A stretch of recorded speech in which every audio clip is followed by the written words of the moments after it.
One Health Super Speciality Hospital, GST Road, Vandalore. புதிய கிளாம்பாக்கம் பேருந்து நிலையத்தின் எதிரில். தொடர்புக்கு 0944502558. உங்க ஹெல்த்துக்கு One Health இருக்கு. விஜயோட பூத் கமிட்டி மாநாடு இன்னைக்கு போயிட்டு இருக்கு. மிகப்பெரிய பரபரப்பாக போயிட்டு இருக்கு. ஆக்சுவலி வந்து ஒரு கட்சியோட கட்டமைப்போட பூத் கமிட்டியோட கட்டமைப்பு தான் மிக முக்கியமானது அப்படின்னு சொல்றாங்க. திடீர்னு வந்து ரோட் ஷோவாக மாற்றுறோம். அதை வந்து அங்கேருந்து அந்த ஏர்போர்ட்லேருந்து தங்கியிருக்க ஹோட்டலுக்கு போகிறத ஒரு ரோட் ஷோவாக மாற்றுவோம் உற்சாகம் இதுன்னு பார்க்குறாரு. அப்படி ஒரு வேனில் திறந்த வேனில் மேலே ஏறி கையை காமிச்சு வர மறந்து வேறு வந்து தவிரம் விஜயை ஷாக் ஆகிட்டோம். என்னடா அது எங்கேருந்து வர்றீங்க அப்படின்னா பென்ட்ரைவும் ப்ரோஷரும் கூட கொடுக்குறதுக்கு எதுக்கு இவர் கூட்டம் நடத்தணுன்ற பூத் கமிட்டி மாநாடுனா ஒரு ஏவி போட்டு பூத் கமிட்டி முதல்ல இவர்களுக்கு பூத் கமிட்டினா என்னன்னு புரிய வைக்கணும். ரெண்டாவது பூத் கமிட்டியினுடைய செயல்பாடுகளை புரிய வைக்கணும். மேடையில் ஏறினார், ஒரு 5 நிமிஷம் 7 நிமிஷம் பேசிட்டுருக்காரு. நன்றி வணக்கம்னு சொல்லிட்டு போயிட்டார். வேறு எதுவுமே அதை பற்றி டீட்டெயில் பேசல. ஒரு ஹை அப்செட்டில் இருக்கிற மாதிரி தான் தெரியும். என்ன காரணத்துக்கு அப்செட்டில் இருக்காங்கன்னு சொல்லி திருப்பி இந்த கட்சியை தொடரலாமா, திருப்பி நடிகை போயிடலாமாங்கிற மூடுக்கு வந்துட்டாரோங்கிற மாதிரி தான் தெரியுது இன்னைக்கு விஜயினுடைய.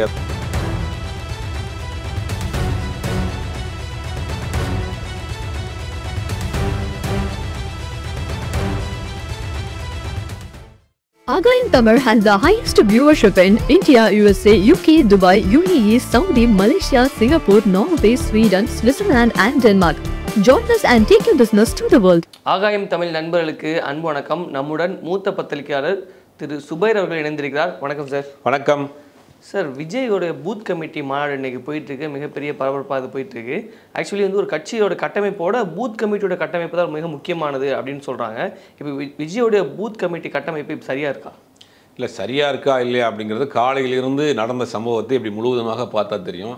அவர் வீட்டிலிருந்து கிளம்பி விட்டார், தனி விமானத்தில் செல்கிறார், ஏர்போர்ட்டில் இறங்கிட்டார், ஏர்போர்ட்டில் கூடியிருக்காரு. காலையிலிருந்து அவரை பற்றின செய்திகளை இன்றைக்கி தமிழ்நாட்டில் இருக்கக்கூடிய மெயின் ஸ்ட்ரீம் ஃபுல்லாகவே அதை கவர் பண்ணிச்சு. ஒரு பரபரப்பாக ஒரு நடிகர் அவர் வந்து இன்றைக்கி வெளியில் வர்றார். அவர் வெளியில் வர்றதே அபூர்வமாக இருக்குது. அப்படிங்கும்போது வெளியில் வர்றது ஒரு செய்தியாக மாறுது. அந்த ரசிகர்கள் செய்த இன்றைக்கி அட்ராசிட்டி தான் வந்து ஒன்றும் தொண்டர்கள் இல்லை, ரசிகர்களாக தான் நம்ம பேச வேண்டியதாக இருக்குது அவர்களை.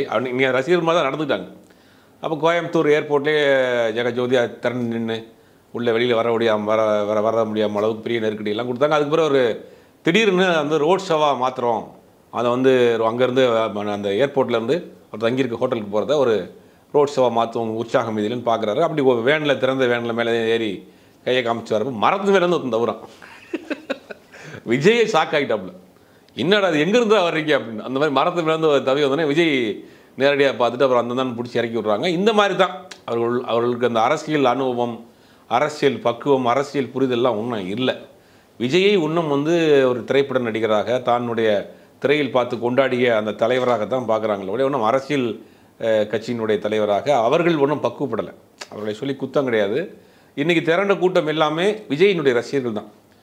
ஒரு அரசியல் ரீதியான ஒரு கூட்டமோ கொள்கை ஈர்த்து வந்த கூட்டமெல்லாம் கிடையாது. விஜய் திரையில் கொண்டாடிய கூட்டம் தான். அந்த கூட்டத்தை சேர்ந்தவர்கள் தான் இன்றைக்கி எப்படி ஆடியோ ரிலீஸில் தேட்டரில் ஃபஸ்ட் ஷோ பார்த்தா அப்படி ஒரு சவுண்ட் இருக்கும், அதே மாதிரி தான் இன்றைக்கி நடந்திருக்கு. அது இன்றைக்கி பூத் கமிட்டி மாநாடு. பூத் கமிட்டிங்கிறது வந்து ஒரு கட்சிக்கு அடிப்படை ஃபவுண்டேஷன். அந்த பூத் கமிட்டி தான் அந்த ஒவ்வொரு வார்டுலேயும் எத்தனை ஓட்டு இருக்குது, அந்த ஓட்டு எத்தனை ஓட்டு நமக்கு விழுகும். இந்த தெருவில் ஒரு 150 ஓட்டு இருக்குது, இந்த 150 ஓட்டு எத்தனை ஓட்டு நம்ம விழுகும், அதை எப்படி நம்ம அந்த விழுகாத ஓட்டை கேரி பண்ணணும் அப்படின்னு பார்க்க வேண்டியது ரொம்ப ஒரு சென்சிட்டிவான ஒரு அனுபவம் வாய்ந்த ஆட்கள் பூத்தில் உட்காந்து வேலை செய்யக்கூடிய வேலை. அதுக்கு திமுகவுக்கு காலங்காலமாக பூத்தில் உட்காந்து வேலை பார்த்த ஆட்கள் அங்கே பூத் ஏஜென்ட்டுப்பாங்க. அவர்கள்லாம் அங்கே வந்து பழந்துன்னு கொட்டப்பட்ட ஆட்கள்லாம் அங்கே இருக்குது. அங்கே எல்லா தமிழ்நாட்டினுடைய அந்த கட்டமைப்பு வந்து ஸ்ட்ராங்காக 2 கட்சியும் வச்சுருக்கு. எந்த கட்சிக்கும் பூத் ஏஜென்ட்டுடைய அந்த கட்டமைப்பு வந்து கிடையாது. திமுக மாறி மாறி ஆட்சியில் இருந்ததுனால ரொம்ப முக்கியமான இடம், அது ரொம்ப சென்சிட்டிவான இடம், ரொம்ப ப்ரில்லியண்ட்டான ஒர்க் பண்ணக்கூடிய இடம். அந்த இடத்துல இருக்காங்க. அதனுடைய மாநாடு தான் இன்றைக்கி நடந்தது. அதில் தான் இத்தனை கூத்து. அதாவது பூத் கமிட்டி மாநாடுனா எப்படி அதில் நம்ம நடந்துக்கிறது, பூத் கமிட்டியினுடைய விதிமுறைகள் என்ன கேட்டால் கடைசியில் ஒரு பென்ட்ரைவும் ஏதோ ஒரு ப்ரௌசர் மாதிரி ஒன்று கொடுத்தாங்க அப்படின்றாங்க. பென்ட்ரைவும் ப்ரௌசரும் கூட கொடுக்குறதுக்கு எதுக்கு இவர் கூட்டம் நடத்தணுன்றேன். பூத் கமிட்டி மாநாடுனா ஒரு ஏவி போட்டு பூத் கமிட்டி முதல்ல இவர்களுக்கு பூத் கமிட்டினா என்னன்னு புரிய வைக்கணும். ரெண்டாவது பூத் கமிட்டியினுடைய செயல்பாடுகளை புரிய வைக்கணும். அதெல்லாம் வந்து ஒரு ஏவி மாதிரி போட்டு அந்த பூத் கமிட்டி எக்ஸ்பர்ட்டு, ஒரு மூத்த பத்திரிகையாளர்கள், இல்லாட்டி யாராவது ஒரு ஊடகவியலாளர்கள், இல்லை ஒரு எலெக்ஷன் அனுபவம் உள்ள மூத்த அரசியல்வாதிகளை வைத்து பூத் கமிட்டியினுடைய ஸ்ட்ரக்சர் என்ன, பூத் கமிட்டியில் எப்படிலாம் வேலை செய்யணும் அப்படின்னு ஒரு லைவ் டெமோ மாதிரி ஏதாவது நடத்தி அதில் ஏதாவது டவுட்ஸ் கேட்டு கிளியர் பண்ணி அது ஒரு பயிற்சி பட்டறை மாதிரி மாற்றிருக்கணும். இவர் அங்கேருந்து கிளம்பி ரோட் ஷோவில் வர்றாரு, இங்கே இவங்க மரத்து மேலே வந்து தவுறாங்க. அது புதுசாக இவர் ஒரு ஸ்டைல் வச்சுருக்காரு. கழுத்தில் போடுற துண்டு இவர் திருப்பி தூக்கி எறிகிறாப்புல, அவங்க அங்கேருந்து தூக்கி எறிகிறாங்க துண்டை வாங்கி இவர் இங்கேருந்து தூக்கி எறிகிறாப்புல. இது என்ன விளையாட்டு இது? நல்ல வேலைக்கு அந்த துண்டை பிடிக்க போகிற யாரும் வண்டிக்குள்ளே விழுந்தாங்க, அது வேறு சிக்கல். இன்னொருத்தர் மரத்து மேலே வந்து தவுறானுங்க.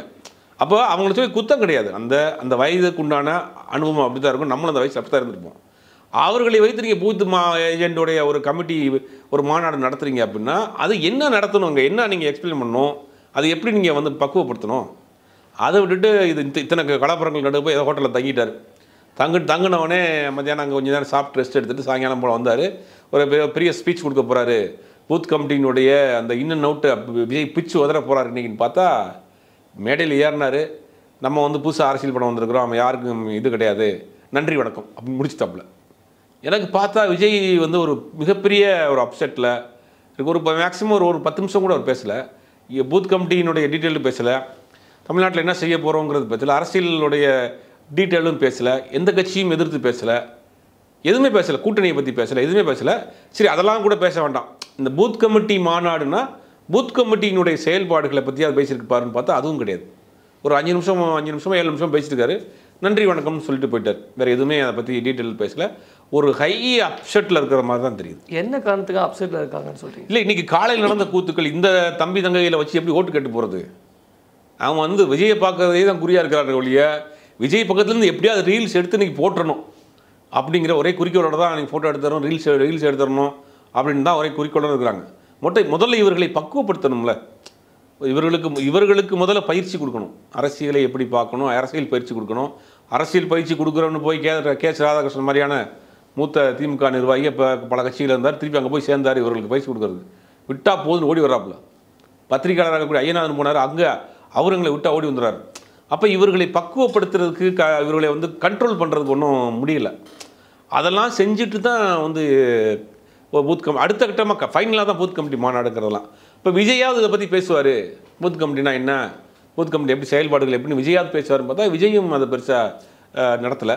அதனுடைய நீட்சியாக தான் இன்றைக்கி அவர் வந்து ஒரு அப்செட்டில் இருக்கலாம், திருப்பி இந்த கட்சியை தொடரலாமா, திருப்பி நடிகை போயிடலாமாங்கிற மூடுக்கு வந்துட்டாரோங்கிற மாதிரி தான் தெரியுது இன்றைக்கி விஜயினுடைய அந்த செயல்பாடுகள்லாம்.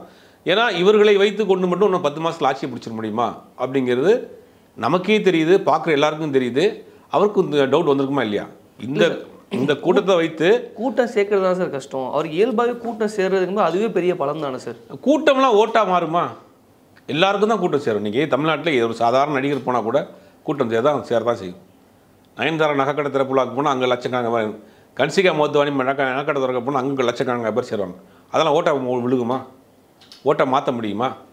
சார் எல்லா கட்சியும் தான் பூத் கமிட்டி கூட்டம் நடத்தியிருக்கு, ஆனால் எதுவுமே பெருசாக செய்தியாக கூட வந்ததில்லை. ஆனால் இது மிகப்பெரிய மீடியா வெளிச்சம் இதில் இருக்குல்ல சார். இது வரைக்கும் எனக்கு தெரிஞ்சு உலக தொலைக்காட்சி வரலாற்றில் பூத் கமிட்டிக்காக யாரும் மாநாடு நடத்தலை. பூத் கமிட்டி மீட்டிங் நடக்கும். அது எப்படி நடக்கும் அப்படின்னா தேர்தலுக்கு ஒரு வாரத்துக்கு முன்னாடி அந்தந்த பகுதியில் சத்தமே இல்லாமல் அந்தந்த பகுதியில் இப்போ இந்த ஏரியாவுக்குள்ளே ஒரு பூத் இருக்குது, இந்த பூத் கமிட்டியினுடைய ஏஜென்ட்டுகளை கூப்பிட்டு கட்சி நிர்வாகிகள் கூட்டம் போடுவாங்க. எங்கே போடுவாங்க அப்படின்னா கட்சி ஆஃபீஸில், பக்கத்தில் கல்யாண மண்டபங்களில்.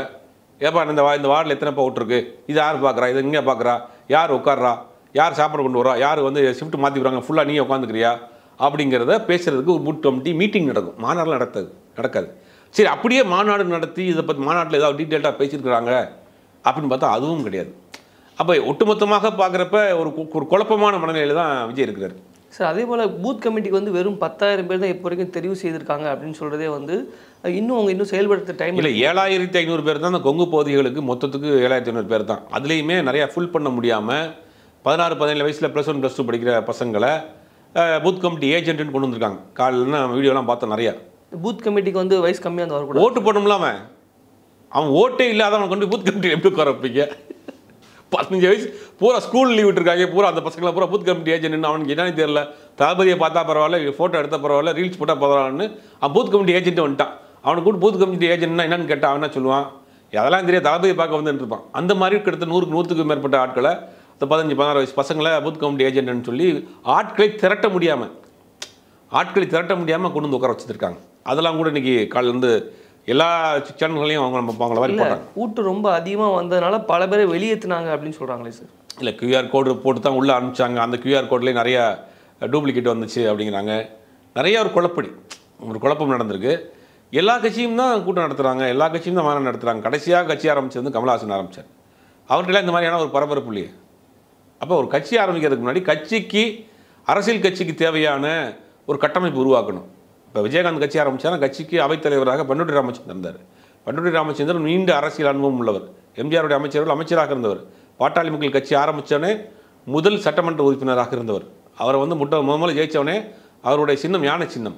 யானையில் சட்டமன்றத்துக்கு அழைத்து வரப்பட்டார். யார்? பண்டோட்டி ராமச்சந்திரன், பாட்டாளி மக்கள் கட்சியினுடைய முதல் சட்டமன்ற உறுப்பினர், நீண்ட அரசியல் அனுபவம் படைத்த ஒரு நபர். அவர் தான் தேசிய முற்போக்கு திராவிட கழகத்தினுடைய அவைத்தலைவராக இருக்கிறார். கட்சியினுடைய பல பைலாக்களை உருவாக்கியதில் முக்கிய நபராக இருந்தார். கூட வச்சிருந்தார் விஜயகாந்த். கமலஹாசன் கட்சி ஆரம்பித்தார். கமலஹாசன் கட்சி ஆரம்பித்தோடனே கமலஹாசன் கட்சிக்கு பல ஐஏஎஸ் ஆஃபீஸர், ஐபிஎஸ் ஆஃபீஸர், பத்திரிகையாளர்கள், எழுத்தாளர்கள், சமூக சேவகர்கள் ஒரு பெரிய கூட்டத்தை சேர்த்து வச்சிருந்தார். அங்கேயும் இந்த மாதிரியான குழப்பம் கலவரம் நடக்கலையே. இப்போ விஜய் கட்சி ஆரம்பிச்சிருக்கார். விஜய் கட்சிக்கு யார் பொதுச் செயலாளர்? அவர் மன்றத்தினுடைய செயலாளர். யார் பொருளாளர்? அவர் ஆடிட்ரு. இப்படி வச்சுக்கிட்டிங்கன்னா முதல்ல அவர்களை அரசியல் பக்குவப்படுத்தணுமே. ஒன்று நமக்கு அரசியல் புதுசு, அரசியல் தெரிஞ்ச ஆட்களையாவது கூட வச்சுக்கணும். ரெண்டுமே செய்ய மாட்டேன் அப்படின்னா அப்புறம் யார் அவர்களுக்கு அரசியல் பொலிட்டிக்கல் டீச் பண்ணுறது? இப்போ தானே சிக்கல். இப்போ நீங்கள் ஒட்டுமொத்தமாக நடந்ததாக தான் பார்க்குறப்ப அதான் தோணுது. இல்லை சார், கூட்டத்தை வந்து கட்டுப்படுத்த முடியலன்றதுக்காக ஒருத்தர் வந்து அரசியல் வந்து பின்வாங்கிடுவாரா? இல்லை, கட்டுப்படுத்த முடியலன்றது காட்டிலும் அதை கட்டுப்படுத்த தவறிட்டாருன்றதான் சொல்கிறேன். இப்போ நீங்கள் கூட்டத்தை கட்டுப்படுத்த கூட்டம் சேர்ந்து உள்ளே விடுறாங்க, அந்த இதெல்லாம் ஒரு சாதாரண விஷயந்தான். இப்போ நீங்கள் அந்த பூத் ஏஜென்ட் மாநாடு நடத்துனீங்க இல்லையா, அதில் என்ன பேசிட்டீங்க? பூத் ஏஜென்ட் மாநாட்டில் பூத் ஏஜென்ட்டை பற்றி எதாவது பேசியிருக்கீங்களா? பூத் ஏஜென்ட்டுடைய செயல்பாடுகளை பற்றி பேசியிருக்கீங்களா? தமிழ்நாட்டில் எத்தனை பூத் ஏஜென்ட் இருக்குன்னு பற்றி பேசியிருக்கீங்களா? பூத் ஏஜென்ட் என்னென்ன செய்யணுங்கிறத பற்றி பேசியிருக்கீங்களா? ஒவ்வொரு பகுதிகளுக்கு எத்தனை பூத் ஏஜென்ட்டை சேர்க்கணும், இவ்வளோ பேர் சேர்ந்துருக்கோம், இவ்வளோ பண்ணணும் சேர்க்கணும், அதை பற்றி ஏதாவது டீட்டெயிலாக பேசியிருக்கீங்களா? இல்லை, ஆஃப்டர் ரெக்கார்டில் கூட பேசலாம்ல சார். இல்லை, கூட்டம் முடிஞ்சு கிளம்பி போயிட்டாரே, அதுக்கு மீட்டிங்கே போட வேணாமே, மாநாடு நடத்த தேவையில்லையே. ஒரு ப்ரௌசரும் ஒரு பென்ட்ரைவும் கொடுத்துருக்காங்க போல். பூத் ஏஜென்ட்டில் எப்படி நடந்துக்கிறணும் அதை போய் பொறுமையாக போட்டு பார்க்கணும். பொறுமையாக உட்காந்து பார்ப்பாங்கன்னா விஜய் பேசினா கேட்பாங்க. பொதுவாகவே எல்லாருடைய ஒரு தலைவர் பேசுறது தான் கேட்குறது ஆசைப்படுவாங்க. இப்போ நீங்கள் பென்ட்ரைவும் ஒரு ப்ரௌசரும் கொடுக்கறதுக்கு நிகழ்ச்சி நடத்திருக்கவே தேவையில்லையே. யாராவது பூத் ஏஜென்ட் அவங்களுக்கு குரியரில் அமைச்சிருக்கலாமே. அப்போ இவர்களே ஒன்றும் வந்து பக்குவப்படலை. இந்த ஒரு கூட்டத்தை வச்சு தான் 10 மாதத்தில் தமிழ்நாட்டோட ஆட்சி அதிகாரத்தை பிடிக்க போகிறோம் அப்படின்னு கிளம்பி வந்துருக்குறாங்க. இன்னும் நிறையா காலங்கள் இருக்குது, போக வேண்டிய தூரம் இருக்குது, கற்றுக்கொள்ள வேண்டிய பாடம் இருக்குது. அது விஜய் கண்டிப்பாக புரிஞ்சிருக்கும். அதன் நிகழ்ச்சியாக தான் இன்றைக்கி மிகப்பெரிய ஒரு அப்செட்டில் மிக குறைந்த உரையே முடிச்சுட்டு போயிட்டார். இல்லை சார், இப்போ விஜய் வந்து அப்செட் ஆனதுக்கு வேறு ஏதாவது காரணம் இருக்கலாமா சார்? ஒருவேளை வந்து சரியாக வந்து நிகழ்ச்சியை வந்து சரியாக செயல்படுத்த முடியல, அதை வந்து அந்த நிர்வாகிகள் சரியாக செயல்படுத்தலை அப்படின்ற மாதிரி கூட? இல்லை, நீ செயல்படுத்த முடியல இல்லை, கியூஆர் கோடு போட்டு தான் எல்லாம் அலோவ் பண்ணாங்க. அவர் எதிர்பார்த்த விட அதிகமான கூட்டங்கள்லாம் வந்துச்சு. அந்த கூட்டங்களையெல்லாம் வைத்து நமக்கு வந்து பயன்பெற முடியுமா அப்படிங்கிற ஒரு விஷயம் இருக்குல்ல. இந்த கூட்டத்தை வைத்து அரசியல் பண்ண முடியுமா, இந்த கூட்டத்தை வைத்து ஆட்சியை பிடிச்சிட முடியுமா அப்படின்னு ஒரு விஷயம் இருக்குல்ல. களத்தில் போய் வேலை செய்கிறதுக்கு அரசியல் அனுபவம் வேணும்ல. இப்போ அதிமுக டிவிக்கு கூட்டணி அப்படின்னு வந்ததுன்னா அதிமுகவில் ஆல்ரெடி அவர்கள் அனுபவம் உள்ள ஆட்கள், இந்த ஆட்களை சரியாக பயன்படுத்தி அது கரெக்டான ஒரு அலையன்ஸாக இருந்திருக்கும். பட் அங்கே மிஸ் ஆயிடுச்சே. உங்களால் ஒன்றும் கரெக்டான அலையன்ஸ் கூட ஃபார்ம் பண்ண முடியலையே. அதான சிக்கல். இப்போ இல்லை சார், இது மிகப்பெரும் மக்கள் எழுச்சி அப்படின்னு சொல்கிறேன். யாருக்குமே எந்த தலைவருக்குமே இந்த மாதிரியான எழுச்சியான கூட்டம் வந்தது கிடையாது. அவர் வந்து ஜஸ்ட்டு போகிறாரு, அதுவே ரோட் ஷோவாக மாறிடுச்சு. அப்படிங்கும்போது அவருடைய மக்கள் செல்வாக்கு அவருக்கு இருக்குன்னு தானே சார். 2019 டிடிவி தினகரன் அம்மா மக்கள் முன்னேற்ற கழகத்தின் சார்பாக தமிழ்நாடு முழுக்க போனார். அவர் பிரச்சாரம் பண்ண இடங்கள்லாம் பார்த்தீங்களா, மரத்திலெல்லாம் ஆள் ஏறி வந்துருப்பாங்க. மரத்தில் பக்கத்து தெருவுலாம் கொத்தா எங்கே பார்த்தாலும் மனித தொடைகளாக இருக்கும். கூட்டம் சேர்வதை வைத்து நம்ம வந்து அரசியல் களத்துக்கு போயிட முடியும். அரசியல் களம் ரொம்ப பக்குவமான களம். அங்கே வந்து ரொம்ப என்ன சொல்கிறது, ரொம்ப சாணக்கியத்தனமாக வேலை செய்யக்கூடிய இடம். இந்த உணர்ச்சி வசப்படக்கூடிய இந்த இளம் தலைமுறைகளை வைத்து அதை கொண்டு போயிட முடியுமாங்கிறது தான் இப்போ பெரிய கேள்விக்குறி. உங்களுடைய கருத்துக்களை எங்களோடு பகிர்ந்து கொண்டமைக்கு மிக்க நன்றி சார்.